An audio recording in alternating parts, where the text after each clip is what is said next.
Hello everyone, welcome to UGT. आज हम गाला sample paper 4 का सेक्शन ए सॉल्व करेंगे। चलिए स्टार्ट करते हैं। पहला क्वेश्चन ये पूछा गया है कि जो अमोनियम क्लोराइड है इसका पीएच क्या होगा। हम सबको पता है कि जो अमोनियम क्लोराइड होता है वो एक एसिडिक नेचर का होता है। इसका मतलब इसका जो पीएच होगा वो लेस देन 7 होगा।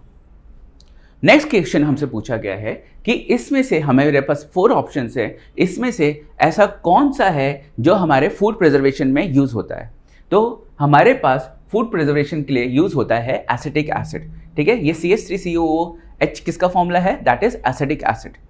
नेक्स्ट क्वेश्चन हमसे पूछा गया है कि आफ्टर डाइजेशन, जब हम कहते हैं डाइजेशन कर रहे होते हैं तो उस टाइम पे जो प्रोटीन होता है वो किस में कन्वर्ट होता है। तो हमारा जो प्रोटीन होता है डाइजेशन होने के बाद वो हमारा एमिनो एसिड में कन्वर्ट होता है।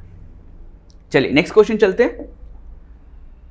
नेक्स्ट क्वेश्चन में हमसे पूछा गया है कि हमारे पास एक इलेक्ट्रिकल हीटर है, उसकी पावर हमें दी गई है और उसका वोल्टेज हमें दिया गया है। तो हमें पूछा गया है कि कितना इलेक्ट्रिक करंट वो ड्रॉ करेगा।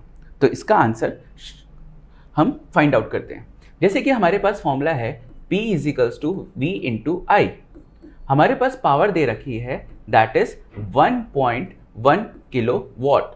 अब ये किलोवाट दे रखा है तो इस किलोवाट को हमें क्या करना है, वॉट में कन्वर्ट करना है। तो किलोवाट को वॉट में कन्वर्ट करने के लिए हम लोग क्या करेंगे, 1000 से मल्टीप्लाई करेंगे। देन उसके बाद हमारे पास वोल्टेज है दैट इज 220 वोल्ट। अब हमें क्या करेंगे, ये वैल्यूज इस फॉर्मूले में पुट कर देंगे। तो पावर हमारे पास है that is 1.1 × 1000 is equals to हमारे पास वोल्टेज है दैट इज 220 × I। अब हम क्या करेंगे, इसको यहाँ लेके आएंगे that is 1.1 × 1000 upon 220 is equals to I। अब यहाँ से हम क्या करेंगे, पॉइंट को रिमूव करेंगे तो एक नीचे 10 आएगा। ठीक है, ये 0 से ये 0 कट, ये 0 से ये 0 कट, ये 11 हो गया तो 11 1 जा, 11 2 जा, 2 1 जा और ये 5 जा। तो हमारे पास आंसर कितना आया, 5 एम्पियर। तो देखिए कहाँ है 5 एम्पियर, ये रहा आंसर 5 एम्पियर। नेक्स्ट इसके बाद हमारे पास पूछा गया है कि इसमें से ऐसा कौन सा पेयर है जो हमारा वर्चुअल इमेज फॉर्म करता है। तो आपको पता है कि हमारे पास ऐसे 2 मटेरियल्स हैं, ऐसे 2 सब्सटेंसेस हैं जो हमारा क्या करते हैं, वर्चुअल इमेज फॉर्म करते हैं। एक है हमारा कॉन्वेक्स मिरर और दूसरा है हमारा कॉन्केव लेंस। तो देखिए कहाँ पे, तो ये रहा इसका answer, convex mirror and concave lens. Next हमारे पास नेक्स्ट क्वेश्चन है, हमसे पूछा गया है कि ऐसी क्या प्रोसेस होती है या ऐसा क्या चीज़ होती है जिसकी वजह से ट्विंकलिंग ऑफ स्टार्स होती है। तो हम सबको पता है कि एटमॉस्फेरिक रिफ्रैक्शन की वजह से हमारा ट्विंकलिंग ऑफ स्टार प्रोसेस होता है। तो इसका आंसर है ये एटमॉस्फेरिक रिफ्रैक्शन B। नेक्स्ट चलते हैं। नेक्स्ट हमसे पूछा गया है कि टिंचर ऑफ आयोडीन, आपको पता है टिंचर ऑफ आयोडीन कितनी बार आपसे पूछा गया है। तो टिंचर ऑफ आयोडीन किससे मिलके बनता है, तो ये बनता है हमारा इथेनॉल से, राइट। इसमें एक कंपोनेंट होता है टिंचर ऑफ आयोडीन में जो आपका मेन कंपोनेंट क्या होता है, दैट इज इथेनॉल।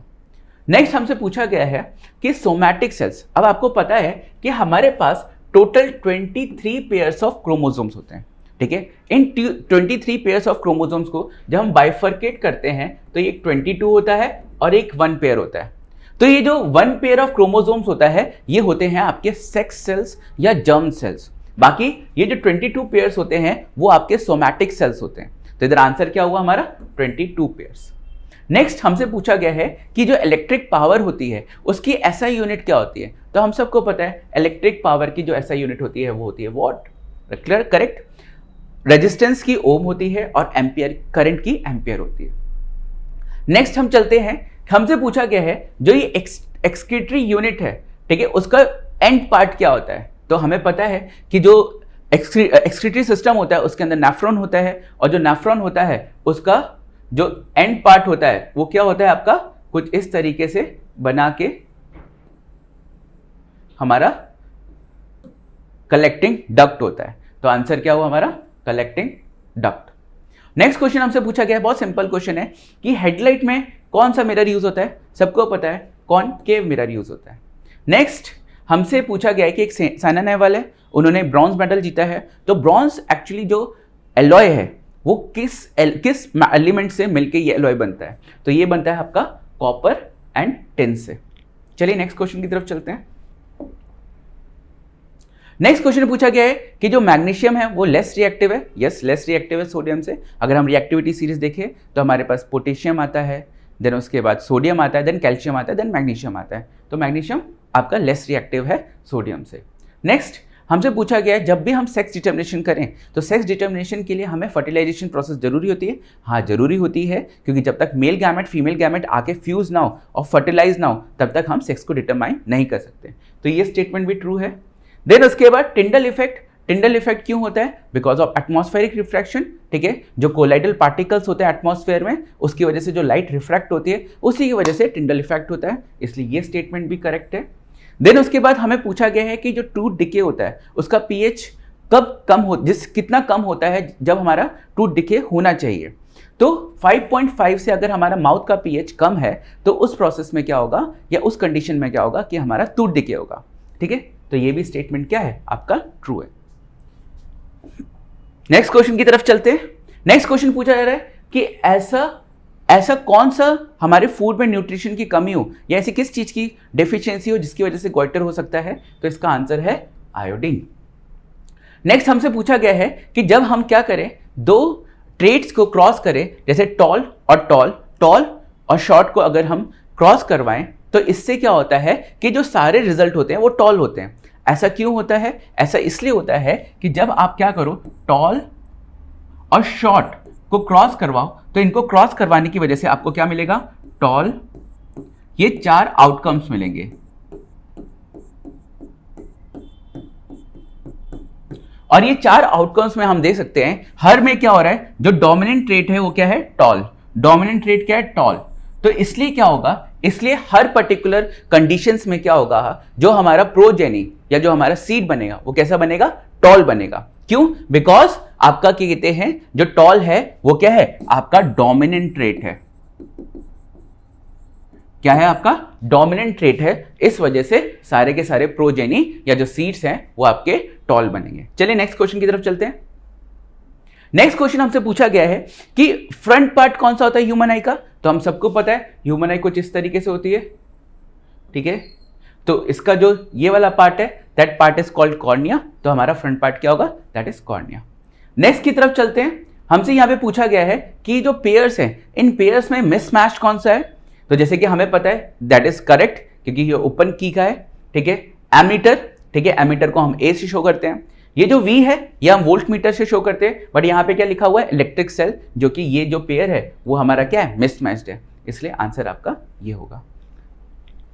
नेक्स्ट आगे की तरफ चलते हैं। आगे हमसे मैच ऑफ द फॉलोइंग पूछा गया है, हमें मैच करना है कि क्या सही है।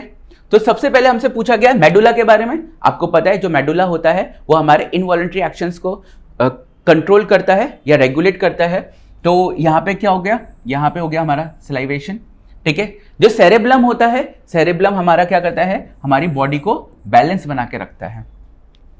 नेक्स्ट इसमें चलते 23rd में। 23rd क्वेश्चन में पूछा गया है what is the importance of ozone layer. तो ओजोन लेयर की इंपॉर्टेंस क्या होती है कि वो हमें अल्ट्रावायलेट रेज से, ठीक है, बचाता है। तो ये क्या होगा इसका answer, that is absorption of ultraviolet rays. UV rays मतलब रेडिएशंस, मतलब अल्ट्रावायलेट रेडिएशंस।